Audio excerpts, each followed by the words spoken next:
बढ़िया कपड़ा पहनो ना, देखो शर्ट देखो, दिखाओ जरा इसका शर्ट, बढ़िया कपड़ा ब्रांडेड पहने हो।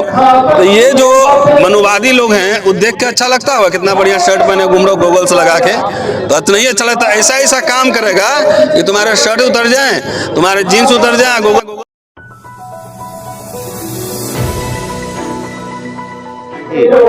मेरा शत्रु नंबर कौन है पूछो, हम बताते हैं। हाँ, मेरा शत्रु नंबर है बीजेपी या उसका पीछे आरएसएस है वो, ये मेरा शत्रु नंबर 1। अब दलित लोग कंफ्यूज है कि शत्रु नंबर 1 है तो ये हाल तो होगा ही ना। कौन बीजेपी वाला क्यों गए थे उसके, जब पता ही है कि उसका राजनीतिक जो पाठशाला है वो पाठशाला कहीं और से मनुस्मृति से ट्रेनिंग लेके आया है, सांसद बना है, तो उसके अंदर तो वैसे भी वो एरोगेंस तो रहेगा ही ना रहेगा। तो अभी तो तय ये होना है कि पहले दलित समाज ये तय कर ले कि शत्रु नंबर 1 कौन है और शत्रु नंबर 2 कौन है। दिक्कत ये आ रही है ना कि अब आरएसएस भी कह रही है, मोदी जी भी कह रहे हैं, कुछ लोग कह रहे हैं कि 2014 में आज़ादी मिली है, आरएसएस बीजेपी भी कह रहा है कि 70 साल में क्या हुआ। तो वो लोग कहेंगे तो समझ में आती कि 70 साल उनको मनुस्मृति लागू करना था, वो नहीं लागू कर पाए। और 70 साल में बाबा साहब अम्बेडकर, जवाहरलाल नेहरू, राजेंद्र प्रसाद, तमाम ऐसे लोग मिलके एक मॉडर्न सेकुलर एक कॉन्स्टिट्यूशन उन्होंने इम्प्लीमेंट किया। तो अगर दलित ये कहने लगे कि 70 साल में क्या हुआ, शेड्यूल ट्राइब में मैं बोल रहा हूँ, ओबीसी में बहुत सारे लोग क्षत्रिय हैं, जैसे निरहुआ क्षत्रिय होगा, उसमें नहीं कर रहा हूँ। अगर ये कहने लगे तब तो समस्या और ज्यादा गंभीर है। जब संविधान के पहले आप नागरिक थे ही नहीं, आप अछूत थे, कमर में झाड़ू और गले में मटका था, गांव के बाहर रहना होता था, खदेर खदेर के पिटाई लगती थी। उसके बाद जब आए तो बाबा साहब जवाहरलाल नेहरू तमाम लोगों के प्रयास से रिजर्वेशन लागू हुआ, और लागू हुआ तो कम से कम एक मिडिल क्लास तैयार हुआ। देखिए कोट पैंट पहन के लोग घूम रहे हैं कि नहीं घूम रहे। तो लागू हुआ, यूनिवर्सिटी कॉलेज में जगह मिली, आपको IITs में एडमिशन हुए, है ना, मेडिकल कॉलेज, डॉक्टर बने, इंजीनियर बने, IAS बने, IPS बने। अगर ये समाज भी अगर कहे कि 70 साल में क्या हुआ, हमें हुक्मरान बनना था, तो हुक्मरान कितने लोग बनोगे भाई। लेकिन मेरा एक और सवाल है, जो समाजवादी हो गई, आरजेडी हो गई, इनके यादव और बीजेपी के यादवों से अलग है। पॉलिटिकल ट्रेनिंग पे फर्क पड़ता है ना। जो आरएसएस में जाटव है और जो सपा में जाटव है, जो बसपा में जाटव है, दोनों अंतर नहीं है। ये तो किस तरह का फिलॉसफी की ट्रेनिंग आपको दी जाती है ना, उसमें फर्क पड़ता है ना। तो यादव जाटव चमार भी एक कैटेगरी नहीं है ना, उसमें भी भाई बीजेपी से कुछ लोग जीते ही ना, मंत्री भी बने हैं उत्तर प्रदेश में, बिहार में भी जब बीजेपी की सरकार थी मंत्री थे। तो ये हमको नेता को तो छोड़ो, नेता को जिसको औकात है ना, किसी भी शेड्यूल कास्ट शेड्यूल ट्राइब को जाके जनरल सीट से लड़वा दो 10-20। रिजर्व सीट बाबा साहब और तमाम एक एफर्ट था कि बन गया तो किसी न किसी को तो लड़ाना ही है, बट्टा किसी में बन जाएगा तो कोई ना कोई तो जीतेगा ही ना। अगर इतना आप दलित प्रिय हैं तो आप एक काम करो, जाके और जो ओपन सीट है वहां से लड़के जितवाओ। और क्यों सोशल जस्टिस मिनिस्ट्री देते हो, फाइनेंस मिनिस्ट्री दो, उसको रेल मंत्रालय दो, फॉरेन मिनिस्ट्री दो। फाइनेंस की जानकारी भी तो होनी चाहिए ना। नहीं तो सबकी जानकारी थोड़ी होती है क्या, सब मिनिस्ट्री तो बाबू लोग वहाँ काम करता है, वहाँ तो बाबू लोग के ब्यूरोक्रेट्स काम करते हैं। मिनिस्टर को कन्विंस करना होता है, मिनिस्टर सवाल जवाब करता है, तो सबको सब जवाब। साइंस टेक्नोलॉजी में जो मिनिस्टर बना हुआ IIT से पढ़ के आया क्या, तो बनाओ तब ना समझेंगे। तो इसलिए इन लोग को जो है ना, समाज को समझना पड़ेगा कि आपके राजनीतिक शत्रु एक कौन है और 2 कौन है। और समाज को ये जो है ना नशा जो है ना राजनीति करने का, पूरे समाज को, इससे निकलकर सीधा और सीधा agenda setting, school college university, रोजगार, स्वास्थ्य, सुरक्षा, डिग्निटी, ये सवाल पे समाज आए, खड़े हो। आएगा कैसे, उसे तो नहीं राशन मिल रहा है। नहीं ऐसा है ना, तब भी इस मुल्क को बनाने वाले को फ्री का राशन कहाँ से आया है, किसी घर में पैदा हुआ है, ये टैक्स पेयर के मनी से जा रहा है। और हम लोग टैक्स नहीं दे रहे हैं क्या, टैक्स पेयर का मनी का है ना। तो क्या इसके पहले राशन नहीं मिल रहा था लोगों को, मिल रहा था, नहीं मिल रहा था, फ्री में एजुकेशन मिल रहा था कि नहीं मिल रहा था। 424 रुपए कॉलेज का फीस देकर मैं दिल्ली यूनिवर्सिटी में पढ़ा हूँ, पूरे जीवन में 8,000 रुपया फीस दिया होगा मैक्सिमम। आज एक सेमेस्टर का फीस मेरा बेटा भरता है ना 29,000 रुपए। तो ये महंगाई कैसे बढ़ी, पहले तो 2 रुपया, पहले तो स्टाइपेंड मिलता था छात्रों को।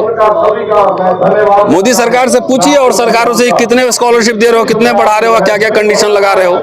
पहले तो फीस भी नहीं लगती थी SC ST छात्रों को, और तो बजट भी घटा दिया एजुकेशन, सब घटा दिया। पिछले 8 साल में हर साल उठाकर देखिए आंकड़े, तो बजट घटता गया और जो एलोकेटेड फंड है उसमें से भी जो है ना खर्चा पूरा नहीं हुआ। और इन नेता सब इतना पागल किए हमारे समाज को, उसको उसके जहन में आता ही नहीं कि ये सवाल पूछना है। यहाँ जितना हुक्कर राम सब मीटिंग करता है, कभी उसे पूछे हो कि एजुकेशन के बजट पर क्या चर्चा है, क्या आपकी राय है। 8 साल का उठा के देख लीजिए, आपको डेटा में दे दूंगा। हर साल डिटोरिएट हो रहा है। ये सब के एजेंडा पे है ही नहीं। ये सब समझता है कि जनता खाली मूर्ख रहे, ताली पीटे, थाली पीटे, या खाली वोट दे के हमको मिनिस्टर बनाते रहे। लेकिन सर तो हम जनता के पक्ष में हैं, हम नेता के पक्ष में नहीं है, जनता के पक्ष में। जनता को यूनाइट करो, नेता अपने आप डर के मारे यूनाइट करो। एक सवाल है, जहाँ पर कहते हैं कि जिस देश का हेल्थ और एजुकेशन अच्छा होगा वो देश डेवलपमेंट करेगा, लेकिन जिस देश का हेल्थ का ही बजट घटा दिया जाए तो देश कहाँ से मूर्ख तो बनेगा। भाई तो इसमें संदेह कहाँ पे है। डॉक्टर अंबेडकर का एक इंटरव्यू है, prospects of democracy in India, और ये सब इसलिए कहना पड़ता है कि लोग जाके पढ़े भी, जो सुन रहे हैं वो पढ़े भी, 4 पन्ना पलटे।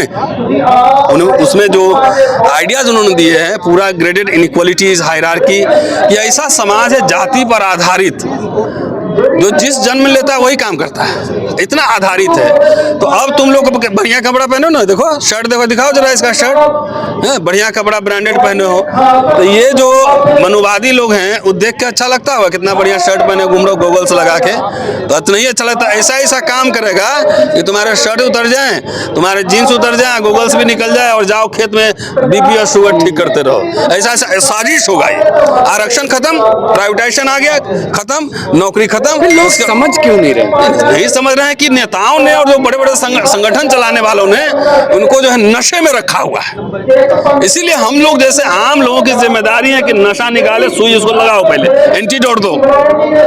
रहने को घर नहीं, सारा जहां हमारा। जनता तो नेताओं की बात ही सुनती है, तो इसीलिए कह रहा हूं ना कि पहले हम लोग, जनता तो सुनेगी नेता की बात, अरे उनका तो करोड़ों में सुनता होगा, हमारा 5000 लोग भी सुनेगा। इतने सारे यूट्यूबर्स हो, 5000 लोग भी सुन लेगा, उसमें से 500 लोग भी अगर बात समझ गया तो 500 घर को एजुकेट कर दिया। वही सवाल खड़े करेगा ना, सवाल खड़े हो रहे हैं ना अब बहुत सारे। जब मैंने कहा कि चंदा दे रहे हो तो चंदा से पढ़ाओ बच्चों को अंग्रेजी में, कुछ अच्छा काम करो, खाली हवा में चंदा मत दो, चंदा दे रहे हो तो सवाल पूछो, तो उसका फर्क नजर नहीं आया। लेकिन सर जब देखा होगा आपने, देश आजाद हुआ तब से लेकर अब तक जो चुनाव होते रहे वो ज्यादातर देश हित में, जनता के हित में सवालों का चुनाव लड़े। अब देख रहे हैं कि आजकल हिंदू मुस्लिम तमाम मुद्दों पर चुनाव लड़े जा रहे हैं, लेकिन जो मुद्दे होने चाहिए डेवलपमेंट के वो मेन स्ट्रीम से बाहर हो रहे हैं। अरे भाई तो नेता से ही सवाल करोगे ना। हमको एक काम करो, हमको लाओ पार्टी बनवाते हैं, पार्टी बनाते हैं, हमसे पूछो, हम एजेंडा सेटिंग करते, मैनिफेस्टो बनाते हैं।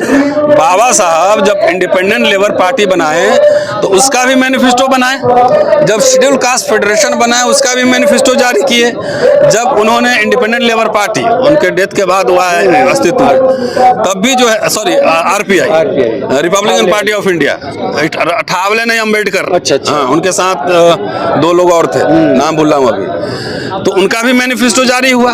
तो पूछो हमारे समाज के जो दलित बहुजन की राजनीति कर रहे हैं उनका मैनिफेस्टो कहाँ है, उनका एजेंडा कहाँ है। ये सवाल मैं पूछ रहा हूँ, ये सवाल सामूहिक रूप से समाज पूछे, सोशल मीडिया पर लिखे, लगातार पूछे, तब जाके तुम्हारे सवाल पूछते तो उन्हें तो ED CBI का डर दिखाने लगते हैं। अरे यार, तो नेता को ना डर दिखाता है, तो ईमानदार नेता पैदा करो। फिर आपने भी जब आवाज उठाई तो आप पर भी FIR हुई ना, तो होने दो, तो क्या फर्क पड़ता है, क्या फर्क पड़ता है, किस चीज पे FIR हुई? आइडियोलॉजिकल बैटल पे ना। मेरे यहाँ इनकम टैक्स से ED वाला आके देख लो भाई, जो देखना है, कुछ भी नहीं है, होगा तो लड़ लेंगे, जाओ। तो 24 का बदलाव कैसे होगा, क्या हो पाएगा? पहले समाज को इकट्ठा करने हम लोग आए हैं, समाज इकट्ठा हुआ, जात छोड़ो जमात जोड़ो। अच्छा। और एजेंडा लाओ, जात जोड़ो, जात छोड़ो, जमात जोड़ो और एजेंडा लाओ। बिना एजेंडा के हुआ मत करो CR की तरह। जिसको वोट देते हो उससे सवाल पूछो।